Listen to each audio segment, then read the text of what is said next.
How in the world did you get CEO of GAF come to your house? COVID is real. Yes, it is. Your top producers does $3 million. $3 million. I mean, I think they were selling crack at the point. What's the worst insurance company out there? Oh, wow. Sounds like Russian. That's it, exactly. That's why we're allies. The issue that we've been having finding crews for. So it's more like internal problems, or it's more like insurance? Someone was kind of pushing him under the rug.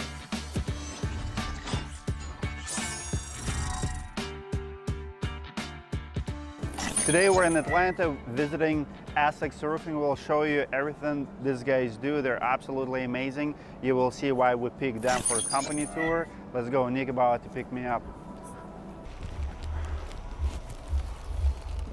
What's up, buddy? Good morning, brother. You need some help? I'm good. See you, man. Good to see you. How far is your office from here? We're about 18 minutes away. We got a nice little go by the flow agenda. Get to meet some of the team members, see our office, feel the energy in our office. We got a really good energy within it. So we just moved into this office last year, in about 2 months last year. And we just kind of outgrew it. We went through a lot of changes within the last year. So we did one of those changes where companies are like, oh, you know, we never wanted to grow too fast, right? And it was one of those things where we're finally saying, all right, we're 8 years in, we need a sales manager. So it's me and my partner. My partner's more of the production. So you guys 50-50? Yeah. So my business partner is more of the production, operations, the brains behind the system and the operations. I'm more of the sales, the marketing, relationships, and what have you. While doing all that, I've basically been the sales manager. How did you get in the business? So me and my business partner, 2004, we went to Southern Polytech, which is now Kennesaw State, and we both went for construction management degrees. And remember, this was 2004, 4 years right before the crash. So we graduated during the crash.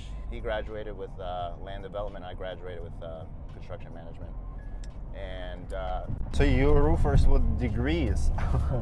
yeah, essentially. He wanted to go and work for a big land developer. My father owned a general contracting company. He did more work for government. He's done like the elementaries here, fire stations, Clemson University Library, stuff like that, government work. Well, 9/11 happened. A lot of that funding went to war and what have you. So the GC game with government work was slowly going down. Here comes 2008. He and I both graduate. We said, what the hell are we going to do? Finance and construction were the top two to just go down and under, right? Close to 2009, he goes, listen, man, I got a great opportunity for you. I go, yeah, what's that? He goes, man, I found this opportunity where we can still be in construction, but it's economy proof. I go, economy proof, how's that? He goes, well, we go to homeowners and we tell them that we can replace their roof while working through their insurance company. I go, how do you do that? He goes, well, we can go door to door, educate the homeowners on what they're entitled to, and if we find any damage from storms, we're able to get them a new roof and we're able to replace and do construction repairs on their homes. Hey guys. Hi, how are you? Good, how are you? Good. This is Megan, our Nice to meet you. Nice to meet you. This is Daniel. Nice to meet you. He's the brains of policy and supplements. Policy and stuff. So supplements? Yeah. In-house? He's a genius. Full-time? You know where he came from? He came from fashion first. From fashion? Yeah, design, interiors, all that kind. I actually worked for Calvin Klein, but not in the fashion world, doing like photo books and creative projects. Love it. So, and then somehow I got into the insurance world. Supplementary in fashion. He's got a great story. What's your average increase? For example, with us, it's about 25-30%. If we take all our claims per year, you know, like what started... Standard average roof, I would say 10 to 20%.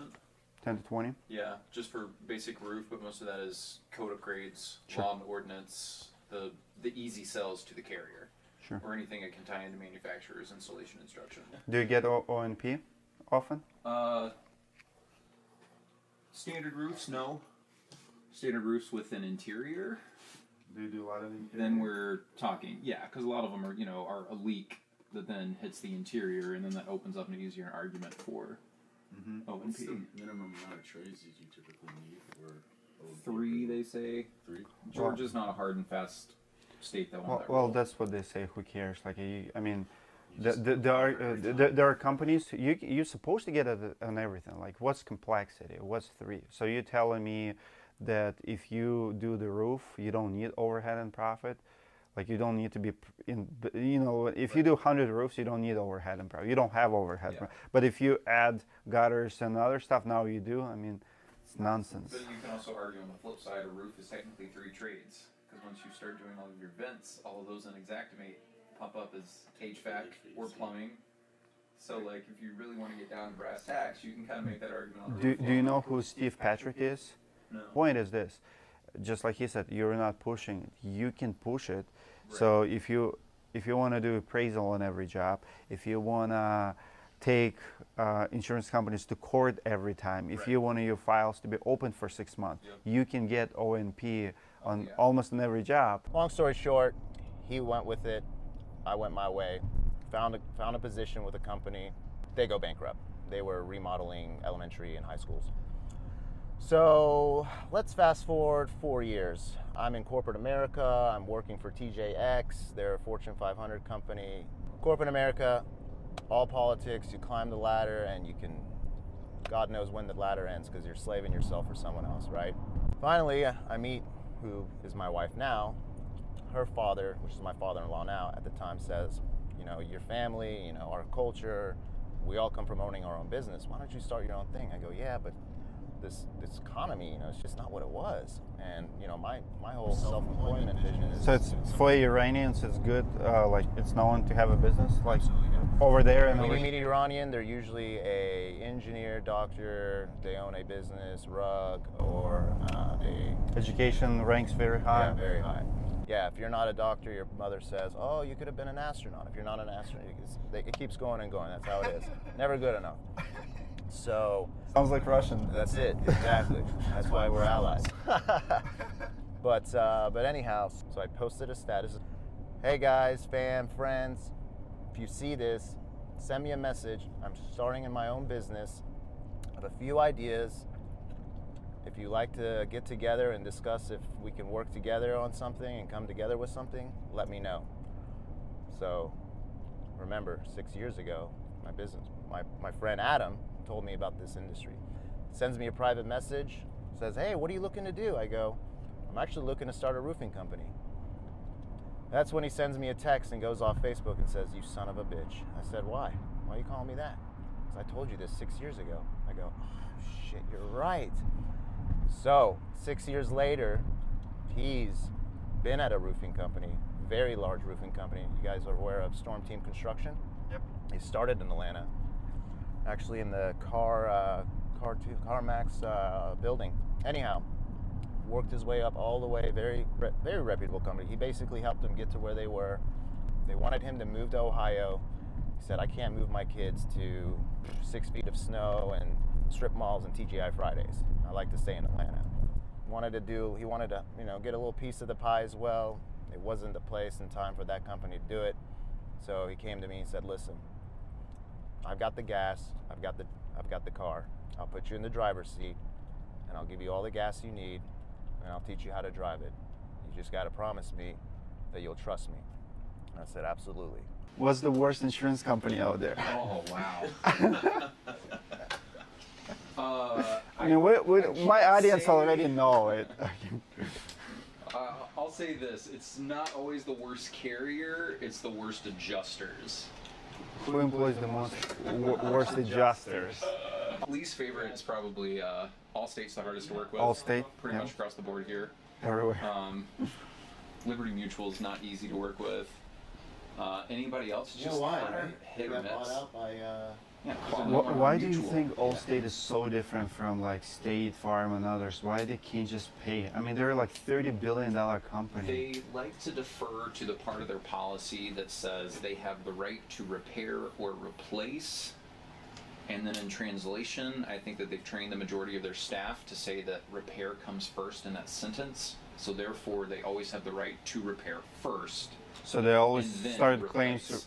They start claims with the repairs, and then you have to Correct. Well, they also always, like for a roof, they always want to start for, let's patch the roof. But that's not, to me, that's not a solid investment in what they're insuring, because you're never going to have watershed capability. And then it pops up again and they have issues on repeat. But then it's also a double-edged sword, because they tell you to go and patch the roof, and then they come back when you have a problem a year later, and then they use It's a new claim. this. Yeah, but not only that, they love to come back and say, oh, well, what was done was an improper repair. Oh shit, yeah. And so then they don't want to insure that following claim. And you see that a lot? Oh, yes. Really? Constantly. Really? I mean, a lot of the Allstate files that I see are from like an adjuster perspective when I'm not doing supplements. The ones that I see mostly have been repaired, 2 years later another claim, repaired, 2 years later another claim, boom, denial, improper repairs. But they're And the what do ones they that say? prescribed the improper repair. What's the reason for improper? Not according to manufacturer specs? High nail, overdriven nail, So if now it's they're flashing, roofers. aggregate material, like you name it, they'll pull something out of a hat to try to do it. If I go on site as an adjuster and I'm, say, meeting with Ladder Now, and half the time if it's your Allstate or one of these other guys, they're not ever going to climb the roof themselves. So they're not looking at it. I will climb with Ladder Now because I want to see what those guys are doing and what they're looking at. Well, if I get a Ladder Now guy who starts giving me trouble about photos or taking a video or any of that, I will shut down the entire situation, because tell me why he does not want me to document what he's doing. Is it because he doesn't have full faith in himself? Is it because he knows he's a slacker and not really looking and doing his job? He's just trying to get another paycheck for making his stop and writing a report. So if I get resistance on that, I'll shut it down and ask for a new person off the bat. Because there's got to be a reason why you're not okay with me documenting what you're doing. Quit my job. I put in my 2-week notice, and a hailstorm hits in Augusta, Georgia. I didn't quit my job. Hailstorm hits, he goes, hey, we gotta go. First thing Friday, I get out of work, we hit the car. Mind you, we're starting a roofing company in an Acura TL 2004 4-door sedan. There's a ladder sticking out the back window. If it rains, it's gonna be tough. Started just knocking doors. I got a picture of it. Landed 6 contracts in about an hour and a half. Went back the next weekend. I still was, a little hesitant about all this stuff. You sold 6 jobs in 1 hour. What to be hesitant about at that point? I didn't see the adjustments just yet, right? The homeowner's like, oh, okay, I'll trust you, this and that, blah, blah, blah. And mind you, I come from a Persian family. Credit card, car when I was first 16, private school. I never had really a real job. The only job I had was like Dave and Buster's. So that Were you born here? No, I was born in Iran. I moved here, I went to Germany when I was 5, and I moved here 1989, South Carolina, Columbia. Raised there, moved here in 96. So anyhow, never sold a thing in my life. So what I was doing at the door was, I wasn't selling, I was educating. I was like, hey, you're entitled to this. Insurance companies are just that. They're companies. They're looking for their bottom line. So they're not gonna put a commercial on Super Bowl halftime and tell you that, hey, you just had a storm come through. Why don't we come check it out and give you a paycheck to replace it? So I'm here to tell you what you're entitled to with your insurance policy. So anyhow, they sign up. Next weekend I run down for the adjustments. That's the first time I see the first paycheck cut on the spot. Went back home, quit my job right then and there, and that's when we started, 2012. Senior production manager. Dimitri, you're a big boy. Real big guy here in the south, right? So see you use Acculynx. How do you like that? It's good. I mean, we're still. I mean, there's a lot of hidden features in Acculynx, man. There's like every day we're still figuring stuff out, and then we do continual training with some of the reps with Acculynx, and every time we do the training, I learn something new. So it's pretty cool stuff, man. We definitely have enjoyed it. How do you find your crews? So I mean, just being in the industry for as long as I have. I mean, I've been in the roofing industry for 10 years. So I mean, I've built a database of crews. That phone right there. Is it hard now? to find a crew? It's not really so much hard right now, but whenever like a major storm comes through, we're probably about to run into an issue with some of these guys going to like southern Alabama for the hurricane, stuff like that. So it'll get sparse for a little while. But to be honest with you, man, Atlanta is chock full of roofers. I mean, there's roofing crews. Remember I was telling you everywhere. about Adam? Worked 6 years at the, so he had built a really big relationship with this gentleman, and so Dimitri started roofing by being like a Raynal. Yeah. So the crew that we're using, the head guy, his daughter and Adam's daughter would go to each other's birthdays, like that type of relationship. And so we generally use him for everything for 15 years. But you have to understand that when business does pick up, you have to pick and choose. So it gets really tough when you got someone named Poncho from Texas coming over and he's like, yeah, I got you guys all day long. But what do you do when 6 months down the road you got a small warranty repair that you got to do, right? So. Yeah, we actually just sent him back to Texas, man. So, but yeah, I mean, it's not really too difficult to find crews.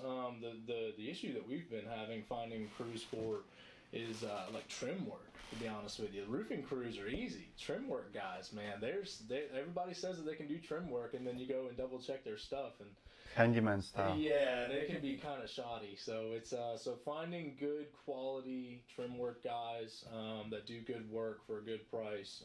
You know, that's where we have had some ups and downs, but we've got it pretty much. Do you do repairs?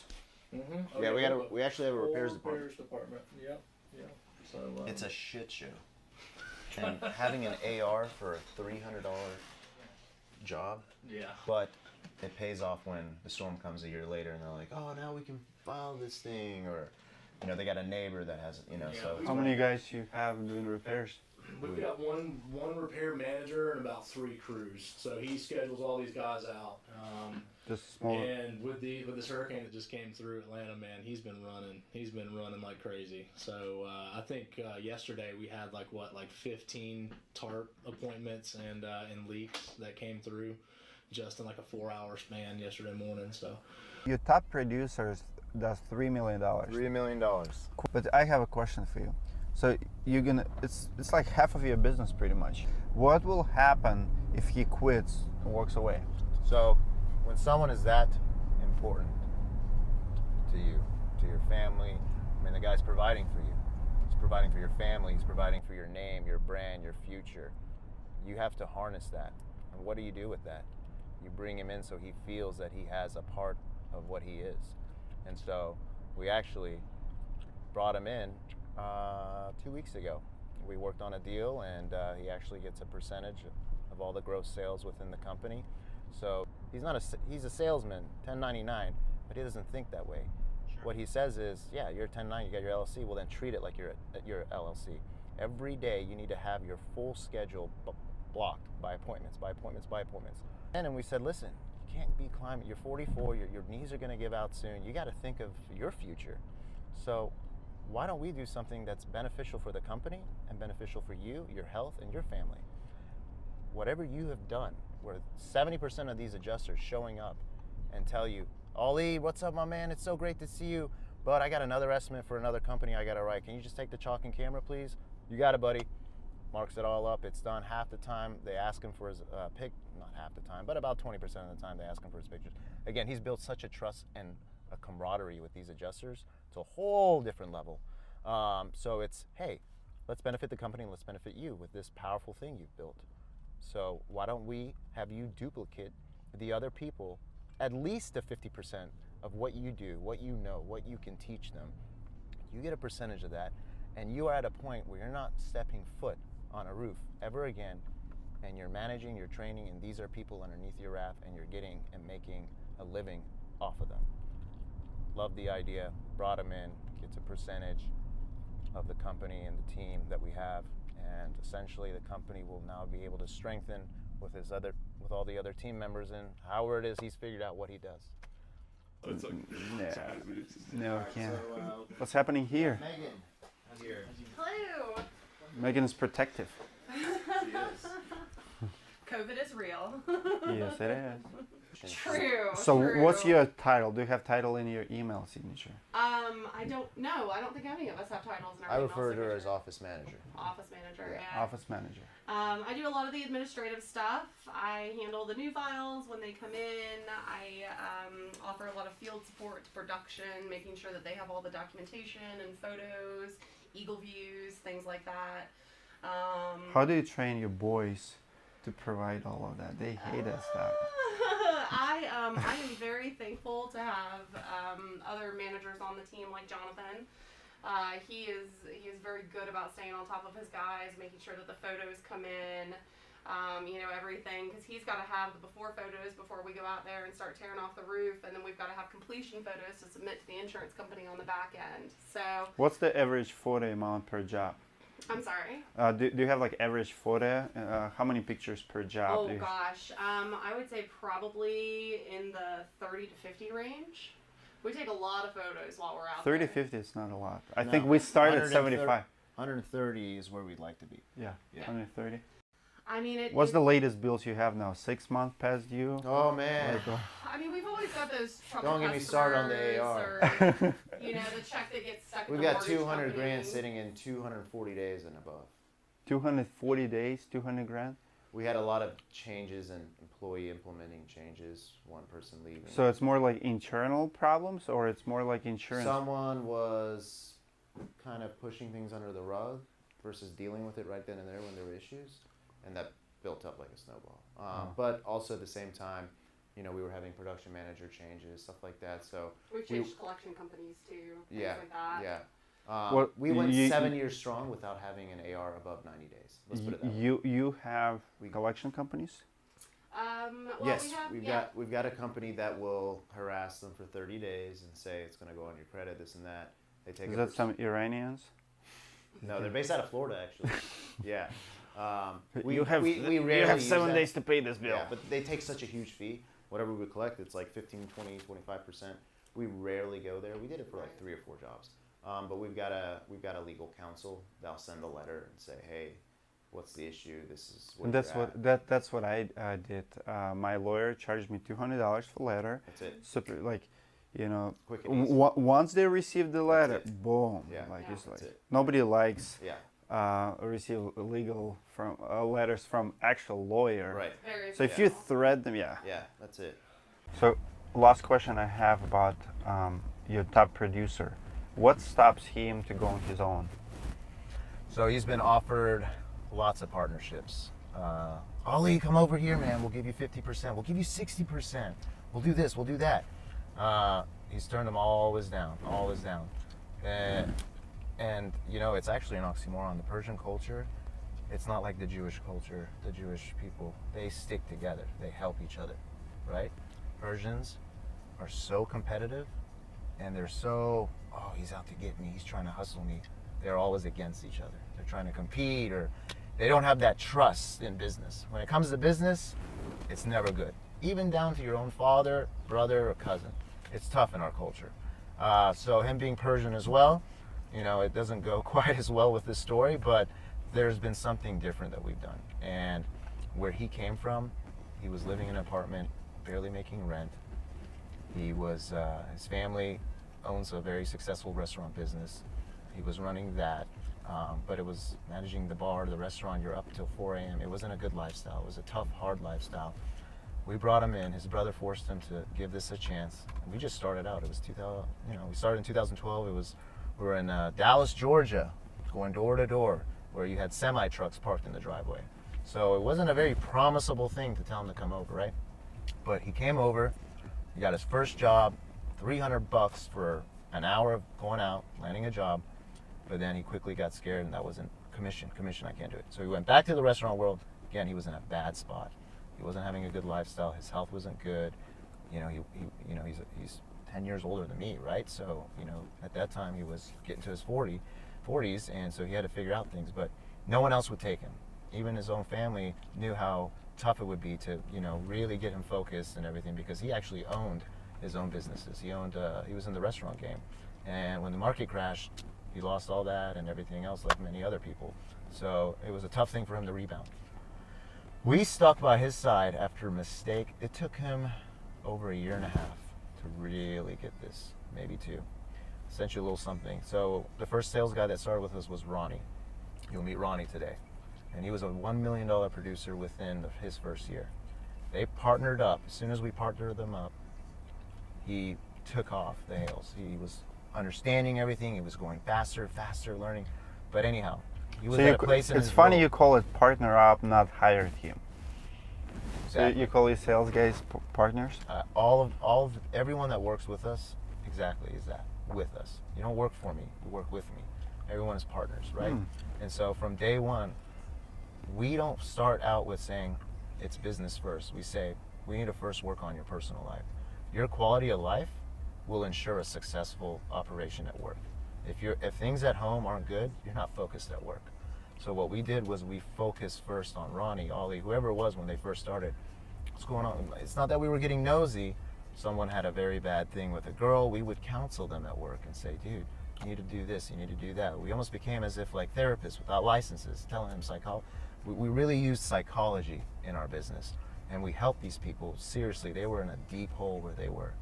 And they saw when they came with Escex, they started finding the right woman, they got married, they bought their first house, their health, they're in the gym again. They noticed that their entire life pattern changed. How important is the gym? How do you motivate someone? I did a video this morning. How do you motivate someone who quit the gym and just don't have time? I'm too busy, I don't have time for the gym, I work too much. I don't know if you can really, you can motivate them to go to the gym, but then it'd be a yo-yo thing, right? They'll try out, they'll go in, and then a month later they're back to what it was, right? So it's another way of saying, it's the quality of life you want, right? Like, hey, how's your blood pressure? How's this? Hey, go get a physical, man. Just see where you're at in life. You're on roofs, dude. You're getting hot. We want to make sure you're safe. We don't want any issues. They'll go to a physical and they realize, oh shit, my level here is this, that, and the doctor always says, yeah, you need to get some more exercise in your life. So they become more concerned about things. And so you got to mentor people, right? And so I'm always going to the gym, or I'm running, I'm doing sponsorships for 10Ks, we're doing all those outside things. So it's always that impression, while also people always want to look up to someone, right? Especially someone that they see every day or they work with every week. And so if you yourself aren't doing it with the people around you, and you want them to do it, you got to set an example. And so that's kind of worked for us. How in the world did you get CEO of GF come to your office? So we stayed humble in everything we do. We're one of those undercover. So this office park, again, we moved here a year ago. You should see the office that we were in for 6 years. I mean, I think they were selling crack at the corner of it. Successful company, $5 million, working out of a crack house. But we're very undercover. We don't like to show off. We just like to stay focused. We want to stay in our element, and it's that hyper focus. And what happened was that Noreen and Ian, They're local reps? It became that stigma of them saying, oh my God, those Escex boys. And it spread in the GAF community, I had someone from corporate Is saying, GF is the only thing you install? no, man, we started out with IKO. Then we went to Certainty, we did some Certainty. GAF was so expensive, man. Starting out is tough to do GAF, you know what I'm saying? But people don't understand something about GAF, is that they may be expensive on the front line, but what you get out of their partnership actually pays for itself double. Like we what? want to do Give me this an event. example. We want tents and tables. Oh my God, this job was horrible. Look at these shingles. They don't send someone out and waste 3-4 weeks to inspect it to see if the shingle really has failed. They say, okay, that's cool. Just send me a picture. We'll rebate it on your ABC invoice. They truly are a partner. You actually profit by partnering up with GAF. I'll tell it to you like that. So now you only install GF, 99.9%. and you are For whatever reason, you're Master Elite. Master Elite. Yeah, 3 years in a row we just won the Excellence. The 3 years in a row Excellence Award. And you have CEO flying to your office. Flew over to Atlanta to see us, and we took him to Persian restaurant for some roomies, and had a hell of a time. But no, man, I'm telling you right now, Jim, the CEO of a $5 billion company, you'd never think he's a CEO. He's just so personal. He cuts it up like an everyday human being. He wants to understand what's the situation, what can we do, and he wants to do everything opposite of whatever has been going on. I want to meet him. Yeah.